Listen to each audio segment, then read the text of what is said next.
আপনি সৌদি আরব থেকে দেশে চলে আসার কারণ কি ছিল? এরপরে প্রশ্ন হলো, আমাদের এলাকায় ধর্মীয় অনুষ্ঠানে হিন্দুদের দোকান থেকে মিষ্টি ব্যবহার করা হয়। এই এলাকায় কোনো মুসলমানের দোকান নাই এমন নয়, তাহলে এটা কি জায়েজ হবে? সাধারণ গোসল করার পর নামাজ পড়ার জন্য আবার ওযু করার প্রয়োজন আছে কিনা? এরপরে প্রশ্ন হলো, ওযুর সময় মেয়েদের মাথার কাপড় সরে গেলে কোনো অসুবিধা হবে কি? কিছু আমলের গুরুত্ব বোঝাতে গিয়ে বলা হয়, আমলকারীর মৃত্যু চাই, শুধু বাকি না হয় ওই আমলের সাথে সাথে সে বেহেশতে চলে যাবে, অর্থাৎ মৃত্যু হলেই সে জান্নাতে চলে যাবে। প্রশ্ন হলো, কিয়ামত এখনো বাকি, কিয়ামতের দিন হিসাব নিকাশের পর বেহেশত দোজখ নির্ধারিত হবে নাকি মৃত্যুর সাথে সাথে? বিস্তারিত জানতে চাই। এরপরে প্রশ্ন হলো, আমি একজন মুসলিম ছেলে, আমার একটি প্রশ্ন ছিল, জন্মের পর আমার নাম রাখা হয়েছে হিন্দুদের নামানুসারে। এখন আমি যদি আমার নাম পরিবর্তন করে সুন্দর একটি ইসলামিক অর্থবহ নাম রেখে আকিকা দেই, তাহলে কি কিয়ামতের দিন আমাকে এই নাম ধরে ডাকা হবে নাকি আগের নাম ধরে ডাকা হবে? কারণ শুনেছি কিয়ামতের দিন আল্লাহ তাআলা সুন্দর অর্থবহ নামের উসিলা মানুষকে জান্নাত দান করবেন। দেখুন, এরপরে প্রশ্ন হলো, লাশের পাশে কোরআন পড়া কতটুকু যৌক্তিক? এরপরের প্রশ্ন হলো, কিছু মানুষ মসজিদে জায়নামাজ বিছিয়ে জায়গা দখল করে রাখে, বিশেষ করে ঈদের নামাজের সময় এই কাজটি অনেক বেশি দেখা যায়, এটা কতটুকু শরীয়ত সমর্থন করে?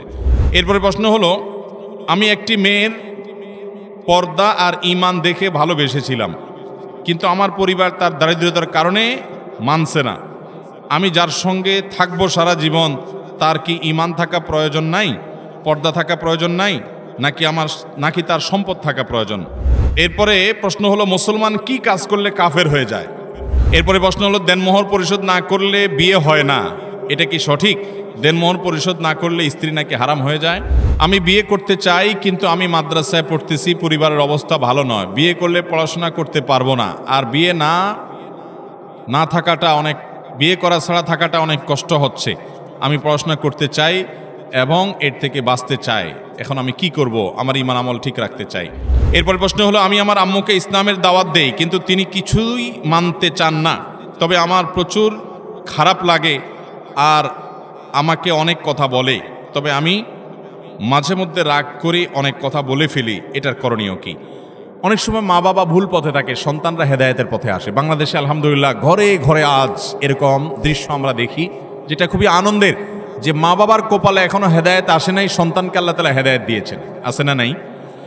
এরকম যদি হয় তাহলে স্মরণ করবেন সাহাবী আবু হুরায়রা রাদিয়াল্লাহু তাআলা আনহুর কথা। আবু হুরায়রা রাদিয়াল্লাহু তাআলা আনহুকে আল্লাহ তাআলা হেদায়েত দিয়েছিলেন, অথচ তার মা তখনও হেদায়েত পান নাই। আবু হুরায়রা কি করেছেন? মায়ের সাথে বেয়াদবি করেছেন? মাকে গালিগালাজ বকাঝকা দিয়েছেন?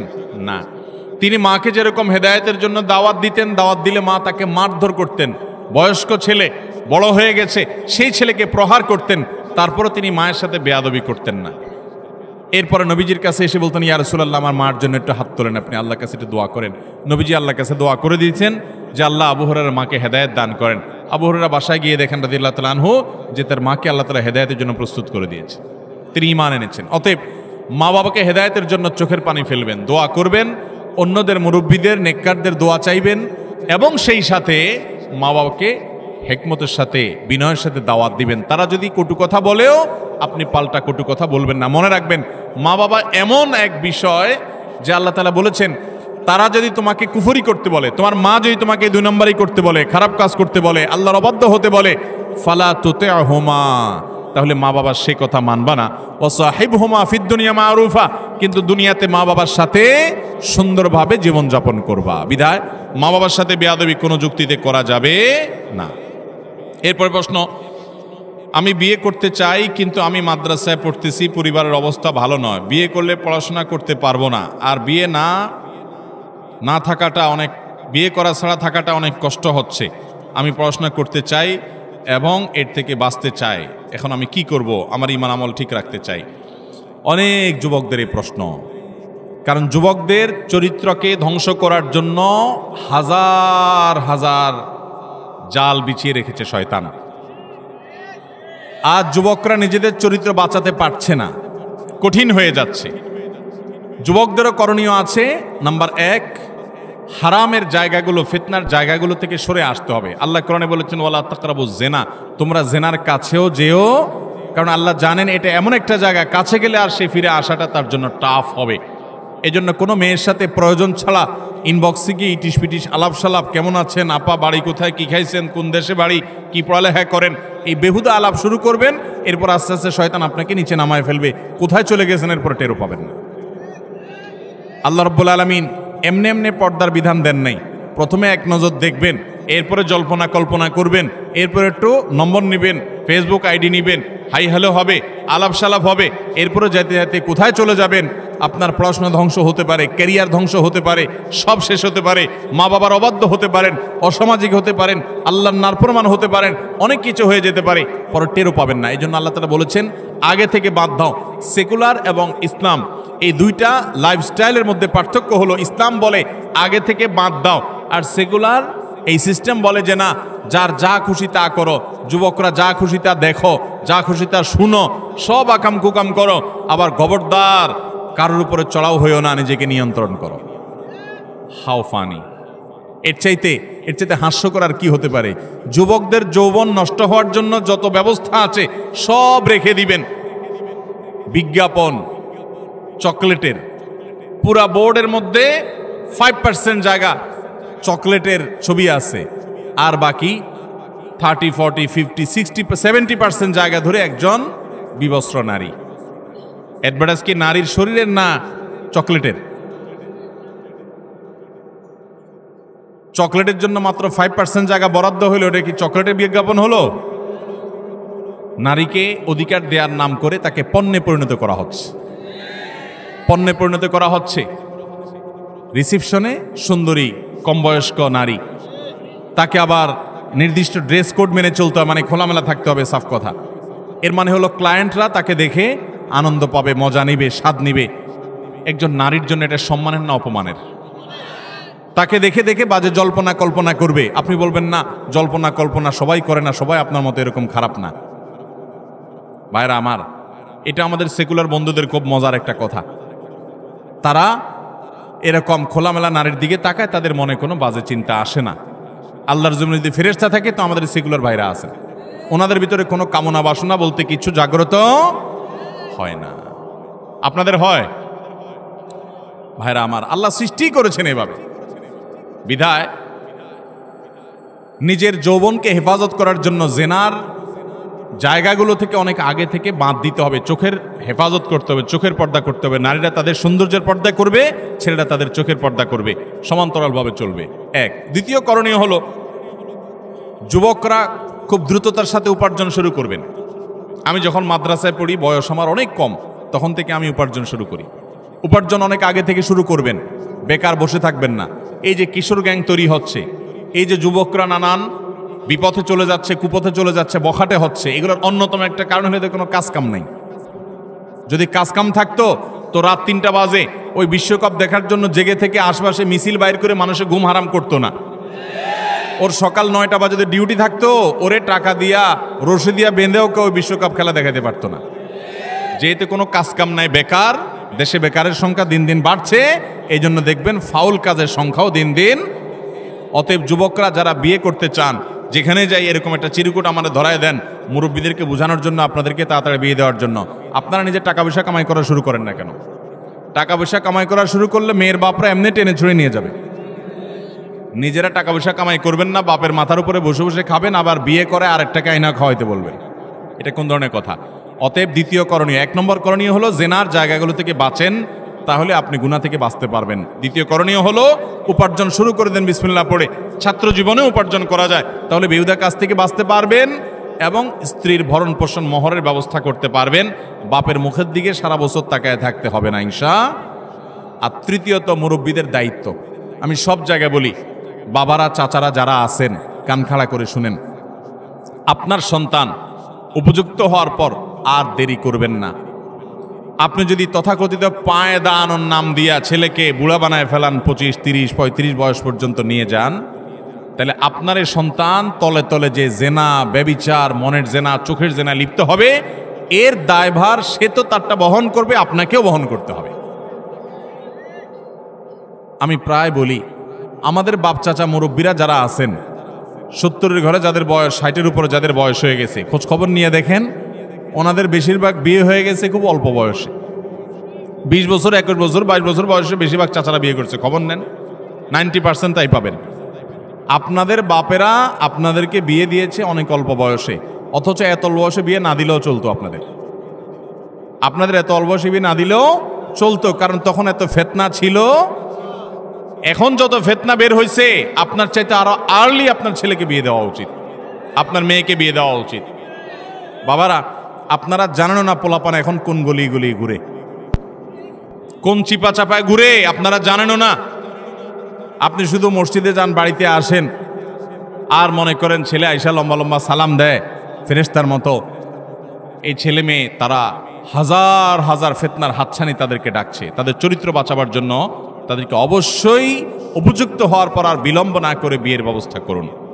আল্লাহ তাআলা আমাদের মুরব্বী চাচাদেরকে হেদায়েত দান করুন, তাদের দিলগুলোকে আল্লাহ তাআলা নরম করে দেখ। যুবকদেরকে আল্লাহ হেদায়েত দান করুক, তারা বেকার কাজ ছেড়ে উপার্জন করা শুরু করে দেখ। চেষ্টা করবো তো ইনশাআল্লাহ। এরপরে প্রশ্ন হলো, দেনমোহর পরিশোধ না করলে বিয়ে হয় না, এটা কি সঠিক? দেনমোহর পরিশোধ না করলে স্ত্রী নাকি হারাম হয়ে যায়?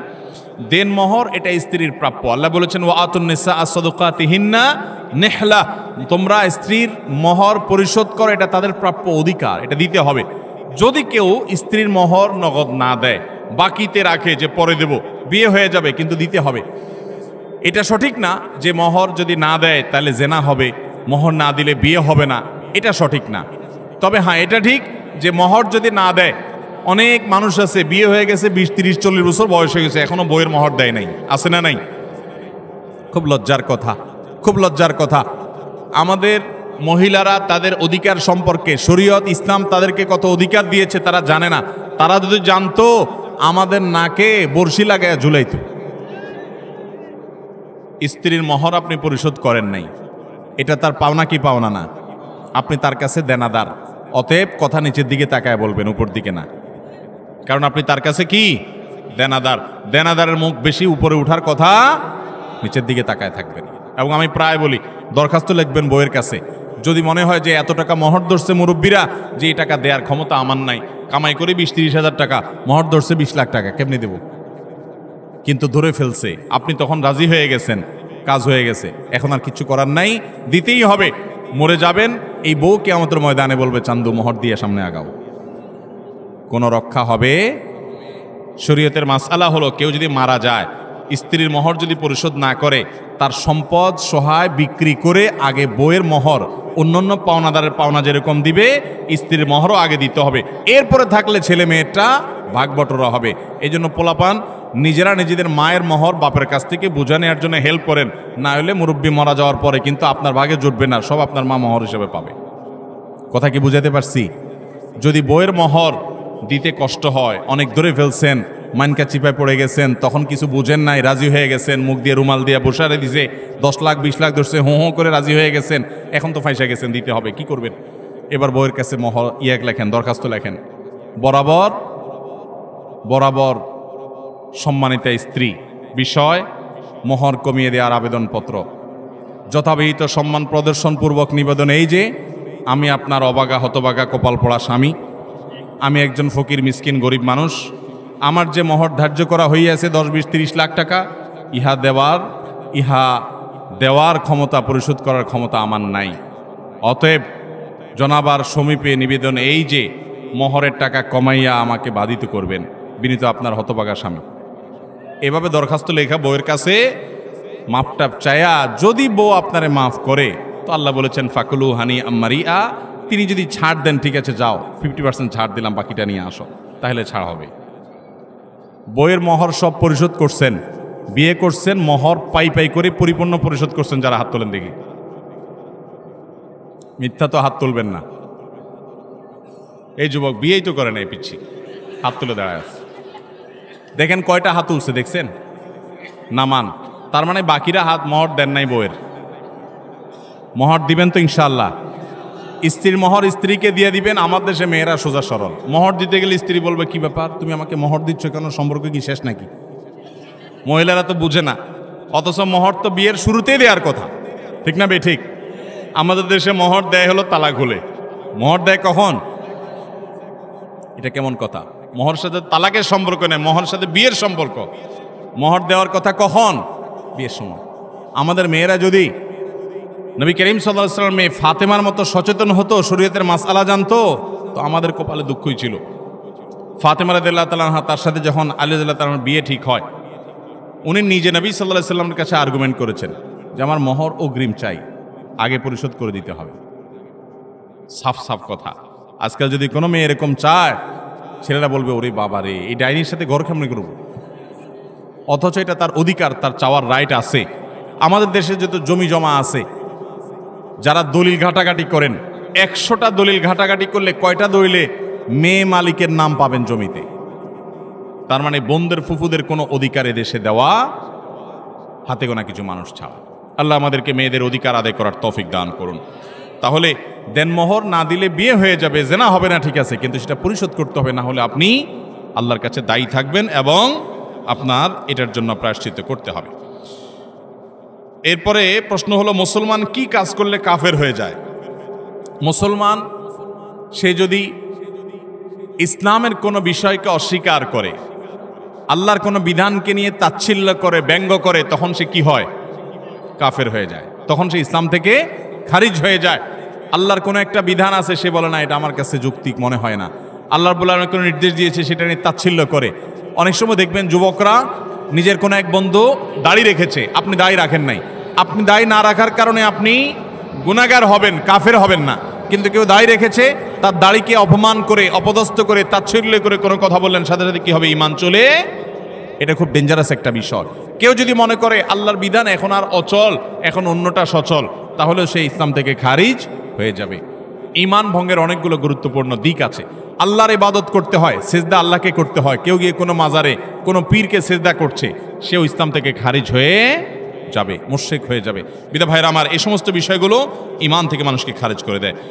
এরপরে প্রশ্ন হলো, আমি একটি মেয়ের পর্দা আর ঈমান দেখে ভালোবেসেছিলাম, কিন্তু আমার পরিবার তার দারিদ্রতার কারণে মানছে না। আমি যার সঙ্গে থাকবো সারা জীবন, তার কি ঈমান থাকা প্রয়োজন নাই, পর্দা থাকা প্রয়োজন নাই, নাকি তার সম্পদ থাকা প্রয়োজন? ভাইরা, সুন্দর প্রশ্ন। বহু যুবক আছে, যদিও আগে ভুলটা বলি, কোনো মেয়ে পর্দানসীন, কোনো মেয়ে দিনদার নামাজি, এটা দেখে আপনি তাকে ভালোবাসছেন, মানে প্রেম করছেন। বিয়ের আগে এই 2 নম্বর কাজটাকে নাম দিছে আমাদের সমাজে কি? প্রেম। এটা নাকি ভালোবাসা। আরে ভাই, ভালোবাসাটা হবে লিগাল, স্বামী স্ত্রীর ভালোবাসা, সেটা হবে প্রকৃত ভালোবাসা। যাই হোক, যদি মেয়ে ধার্মিক হয়, দিনদার হয়, সে আবার প্রেম করে কেমনে? তাহলে বোঝা গেল এই মেয়ের ধার্মিকতায় ঘাটতি এবং কমতি আছে। তারপরেও আপনার কাছে মনে হয়েছে আপনার কপালে এর চেয়ে ভালো জুটবে না, সে নামাজ কালাম পড়ে, বোরকা পরে, হালাল হারাম বুঝে, আল্লাহর ভয় আছে, তো আপনি তাকে দিনদারিতার কারণে, হয়তো আপনি প্রেমে জড়ান নাই, দিনদারের কারণে বিয়ে করতে চান, কিন্তু বাবা মা বিয়ে দিতে রাজি না। একই কথা উল্টা ক্ষেত্রে হয়। অনেক মেয়ে অনেক ছেলের দিনদারিতার কারণে বিয়ে করতে চায়, বাপ মা তাকে দিতে চায় না। ভালো করে শুনে রাখেন, যদি কোনো বাপ মা শুধু পয়সাওয়ালা পাত্রপাত্রী খোঁজে, ও যে কথিত আছে না যে আজকাল বিয়ে হয় মানুষের সাথে মানুষের খুব কম, বেশিরভাগ হয় এক পক্ষে টাকার বস্তা, আরেক পাশে ময়দার বস্তা। এক পাশে ময়দার বস্তা, আরেক পাশে টাকার বস্তার সাথে ময়দার বস্তার বিয়ে হয়। তো অভিভাবকরা যদি এরকম টাকার বস্তা খোঁজে, এছাড়া বিয়ে না দেয়, তাহলে আপনি দিনদারিতাকে অগ্রাধিকার দেওয়ার অধিকার আপনার আছে। আপনার বাবা মার এই অধিকার নাই যে সে আপনাকে দিন বিমুখ কোনো পাত্র পাত্রীর সাথে বিয়ে করতে বাধ্য করবে, এই অধিকার তাদের নেই। তাদেরকে অন্যদেরকে দিয়ে বোঝাবেন, তাদেরকে যে কোনোভাবে সম্মত করাবেন যে দিনদারিকাতে অগ্রাধিকার দাও। তারপর যদি তারা দুনিয়া ছাড়া কিছু না বুঝে, আপনি বিনয়ের সাথে সেখানে দ্বিমত করার এবং আপনি দিনদার জীবনসঙ্গী নির্বাচন করার রাইট আছে। তবে এই ধরনের বিষয়গুলোতে বিচক্ষণ কোনো আলেমের সাথে পরামর্শ করবেন, কারণ অনেক সময় আপনি যেটাকে আপনার পক্ষের মনে করছেন সেটা শয়তান আপনার সামনে সুশোভিত করে তুলে ধরতে পারে। অনেক সময় মুরব্বীরা দিনদারিতার বিরোধিতা করে না, কিন্তু আপনার কাছে মনে হচ্ছে দিনদারিতার বিরোধিতা করছেন। এই জন্য ব্যালেন্স করার জন্য কোনো বিদগ্ধ আলেমের সাথে ব্যক্তিগতভাবে পরামর্শ করে তারপর ডিসিশন নেবেন। এরপরের প্রশ্ন হলো, কিছু মানুষ মসজিদে জায়নামাজ বিছিয়ে জায়গা দখল করে রাখে, বিশেষ করে ঈদের নামাজের সময় এই কাজটি অনেক বেশি দেখা যায়, এটা কতটুকু শরীয়ত সমর্থন করে? ভাইরা আমার, আমাদের দেশে অপকর্মটা বিভিন্ন মসজিদে ঈদগাহে হয়। মসজিদে ইমাম সাহেবের পেছনে 4-5টা জায়নামাজ দখল করা থাকে, এগুলাতে কেউ বসতে পারে না, কারণ এখানে অমুক সাহেব তমুক সাহেব তারা বসে। আছে না না এরকম? এই কাজটা পরিষ্কার গুনাহের কথা। এরকম জায়নামাজ দিয়ে জায়গা দখল করা জায়েজ। যদি এমন হয় যে আপনি জায়নামাজ নিয়ে এসে বসেছেন, জায়নামাজ নিয়ে এসে বাসা থেকে বসেছেন, এখন আপনি ওয়াশরুমে গেছেন 2 মিনিট 4 মিনিটের জন্য ওযু করতে গেছেন, তাহলে এখানে আপনি আপনার জায়গা যেহেতু বসছেন আগে এসে এটা রেখে গেলেন, এটা একটা পর্যায়ে গ্রহণযোগ্য। কিন্তু আপনার আসার খবর নাই, আগে থেকে মুয়াজ্জিনকে দিয়ে একটা জায়নামাজে দখল করে থুয়ে দিয়েছেন, আসবেন সবার শেষে যায় দাঁড়াবেন জায়নামাজে। এই মাতবরি, এই সর্দারি এবং এই মাস্তানি দুনিয়ার সব জায়গা চললেও মসজিদে চলবে? মসজিদে যে আগে আসবে সে আগে বসবে, এখানে আগে জায়গা দখল রাখা সম্পূর্ণ নাজায়েজ এবং গুনাহের কথা। এটা মসজিদের সাথে বেয়াদবি, আল্লাহর শানে বেয়াদবি। মসজিদে আসছেন গোলামি করতে, গোলামের আবার সেখানে কিসের ভাবসাব যে আমার সামনে জায়গা থাকবে? আপনি বলবেন আমি মসজিদের মোতাওয়াল্লি সাহেব, কোনো মোতাওয়াল্লি সাহেবের জন্য জায়গা রাখা জায়েজ নাই। আপনি মোতাওয়াল্লি, এই জায়গাটা আপনি আল্লাহকে দান করে দিয়েছেন না দেন নাই? আল্লাহকে যখন দান করে দিয়েছেন, এরপরে আবার ওই জায়গাতে আপনার কোনো সে থাকতে পারে? এখন অন্য 10 জন মুসল্লি আর আপনার মধ্যে কোনো পার্থক্য?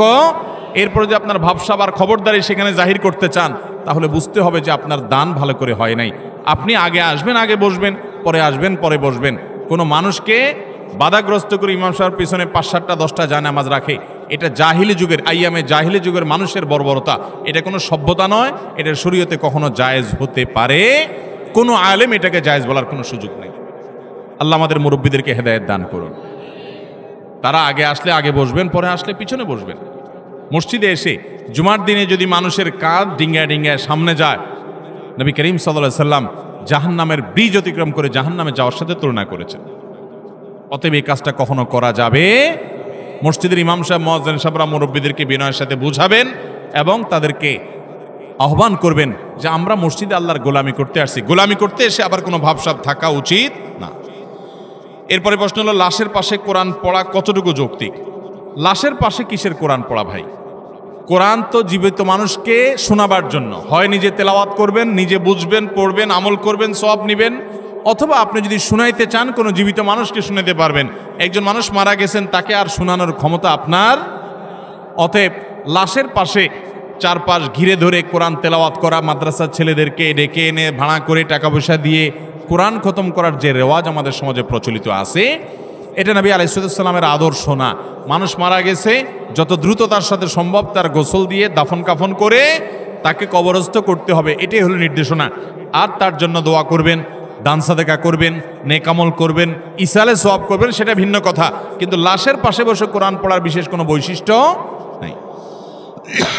এরপরে প্রশ্ন হলো, আমি একজন মুসলিম ছেলে, আমার একটি প্রশ্ন ছিল, জন্মের পর আমার নাম রাখা হয়েছে হিন্দুদের নামানুসারে। এখন আমি যদি আমার নাম পরিবর্তন করে সুন্দর একটি ইসলামিক অর্থবহ নাম রেখে আকিকা দেই, তাহলে কি কিয়ামতের দিন আমাকে এই নাম ধরে ডাকা হবে নাকি আগের নাম ধরে ডাকা হবে? কারণ শুনেছি কিয়ামতের দিন আল্লাহ তাআলা সুন্দর অর্থবহ নামের উসিলা মানুষকে জান্নাত দান করবেন। দেখুন, যদি কারোর নামের মধ্যে শিরকপূর্ণ কিছু থাকে, শিরকপূর্ণ, তাহলে সে নাম পরিবর্তন করা আবশ্যক। বাপ থাকলে বাপে করবেন, না নিজে নিজে করবেন। আর যদি শিরকপূর্ণ না থাকে কিন্তু নামটা হয়তো অত সুন্দর না, তাহলে সেটা পরিবর্তন করা আবশ্যক না। আর যদি ভুল নাম সংশোধন করে নতুন নাম রাখা হয়, তাহলে এটার জন্য কোনো আকিকা দিতে হবে না। কারণ আকিকার সাথে সম্পর্ক হলো সন্তানের জন্মের, এর সাথে নাম রাখা, পুনরায় নাম রাখার কোনো সম্পর্ক। আমরা অনেকে মনে করি যে নতুন করে নাম রাখলে আকিকা দিতে হয়। আমরা ছোটবেলায় গ্রাম দেশে শুনেছি যে কারোর যদি নাম, হয়তো একটা নাম রাখা হয়েছে যেটা সবাই ব্যঙ্গ করে, তো একটা ভালো নাম রাখার চেষ্টা করা হয়, ওই জন্য গরু জবাই করে সবাই খাওয়াইতো। এটার উদ্দেশ্য ছিল পুরো এলাকার মানুষকে ডেকে এনে খাওয়ায়া আনুষ্ঠানিক ঘোষণা দেওয়া যে অমুকের নাম এখন আর এটা না, এখন এটা। এটা হলো নামটা, ভালো নামটা ঘোষণা করার জন্য, ওর সাথে আকিকার কোনো সম্পর্ক। অতএব যদি কারোর নাম খারাপ থাকে, অর্থবহ না থাকে, তাহলে সেটা চেঞ্জ করা যেতে পারে, এর জন্য আকিকার দরকার নাই, জাস্ট ঘোষণা দিয়ে চেঞ্জ করে ফেললে হয়ে গেল। কিছু আমলের গুরুত্ব বোঝাতে গিয়ে বলা হয়, আমলকারীর মৃত্যু চাই, শুধু বাকি না হয় ওই আমলের সাথে সাথে সে বেহেশতে চলে যাবে, অর্থাৎ মৃত্যু হলেই সে জান্নাতে চলে যাবে। প্রশ্ন হলো, কিয়ামত এখনো বাকি, কিয়ামতের দিন হিসাব নিকাশের পর বেহেশত দোজখ নির্ধারিত হবে নাকি মৃত্যুর সাথে সাথে? বিস্তারিত জানতে চাই। প্রশ্ন অনেকে হয়তো বুঝেন না। প্রশ্নটা হলো, যেমন আয়াতুল কুরসি সম্পর্কে হাদিসে বর্ণিত আছে, 5 ওয়াক্ত নামাজের পর যদি কেউ আয়াতুল কুরসি পাঠ করে 5 ওয়াক্ত সালাতের পর, ওই ব্যক্তি আর জান্নাতে যাওয়া, এই দুইটার মধ্যে একমাত্র বাধা থাকে মৃত্যু, অর্থাৎ মৃত্যু হলেই সে জান্নাতের নেয়ামতে সে প্রবেশ করতে পারে। প্রশ্ন যিনি করেছেন চমৎকার প্রশ্ন, তিনি জানতে চেয়েছেন যে জান্নাত জাহান্নামে তো কিয়ামতের ময়দানে বিচারের পরে মানুষ ঢুকবে, মৃত্যুর সাথে সাথে যে জান্নাতে যাবে বলা হচ্ছে, এটা কিভাবে সম্ভব? প্রশ্ন বুঝতে পারছেন? এটার উত্তর হলো, মানুষের মৃত্যুর পর কবরে যখন সওয়াল জবাব হয়, লোকটা যদি দিনদার হয়, নেককার হয়, মুত্তাকি হয়, জান্নাতের সাথে তার রুহের একটা কানেকশন আল্লাহ তাআলা করে দেন, সেটা ফিল করতে থাকে, ভোগ করতে থাকে। চূড়ান্তভাবে জান্নাতের যে দৈহিক প্রবেশ সেটা হবে কিয়ামতের পরে, কিন্তু জান্নাতের নেয়ামতের উপভোগ তখন থেকেই শুরু হয়ে যায়। আর ওই কথাটাই হাদিসে বলা হয়েছে। এরপর প্রশ্ন হলো, ওযুর সময় মেয়েদের মাথার কাপড় সরে গেলে কোনো অসুবিধা হবে কি? এই প্রশ্ন অনেক মা বোনরা করেন। আজকে লাইভও এক ভদ্রমহিলা এসার পরে লাইভ অনুষ্ঠানেও প্রশ্ন করেছেন। প্রশ্নটা হলো যে মহিলাদের মাথার কাপড় সরে গেলে ওযুর মধ্যে কোনো অসুবিধা হবে কিনা। উত্তর হলো, ওযুর সময় মাথার কাপড় থাকতে হবে এমন কোনো বাধ্যবাধকতা নাই। পুরা ওযুর সময় যদি মাথার কাপড় না থাকে তাও ওযু হয়ে যাবে।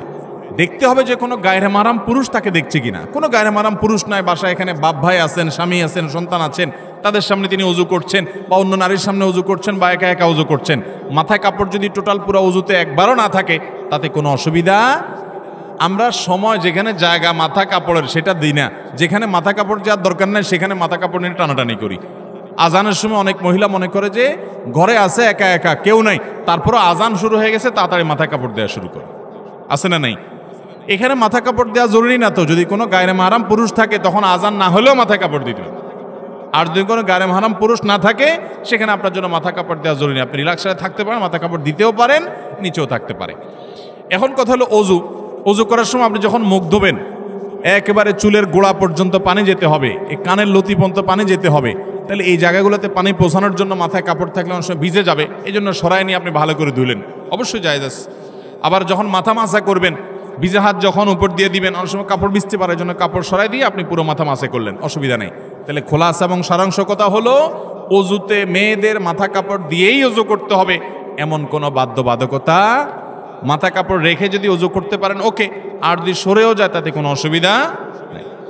সাধারণ গোসল করার পর নামাজ পড়ার জন্য আবার ওযু করার প্রয়োজন আছে কিনা? অনেক লোক আছে দেখবেন গোসল করার পর আবার নতুন করে ওযু করে, আছে না নাই?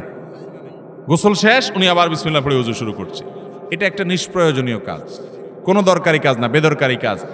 আপনি যদি সুন্নাহসম্মত গোসল করেন তাহলে গোসলের সাথে বাই ডিফল্ট ওযু অটোমেটিক হয়ে যায়, আলাদা করে ওযু করার আর দরকার। সুন্নাহসম্মত গোসল কোনটা?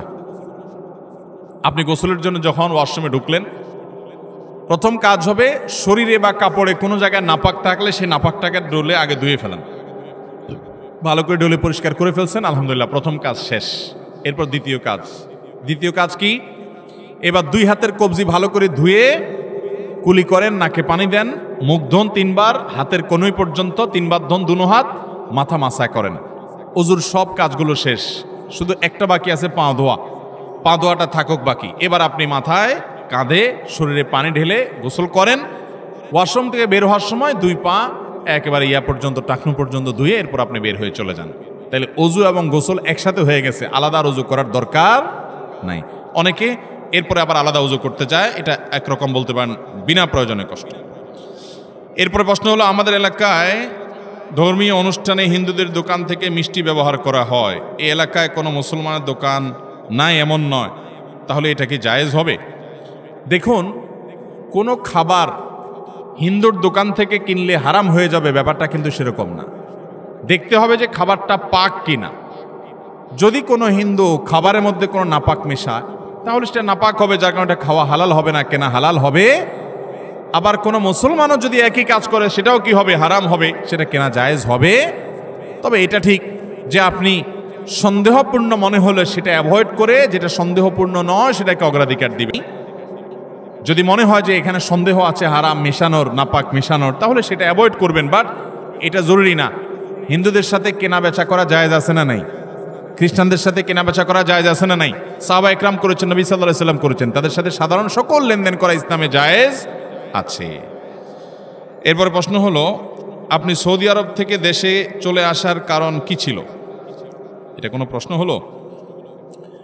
ভাই, সৌদি আরবে আমি 10 বছর ইসলামিক অ্যাফেয়ার্স মন্ত্রণালয়ের অধীনে সেখানকার ইসলামিক সেন্টারে দাম্মামের পশ্চিম দাম্মাম ইসলামিক সেন্টারে আমি বাংলা ভাষায় মানুষকে দাওয়াতের কাজ, ইসলাম প্রচারের কাজ, দোবাসীর কাজ এটা আমি করতাম আলহামদুলিল্লাহ 10 বছর।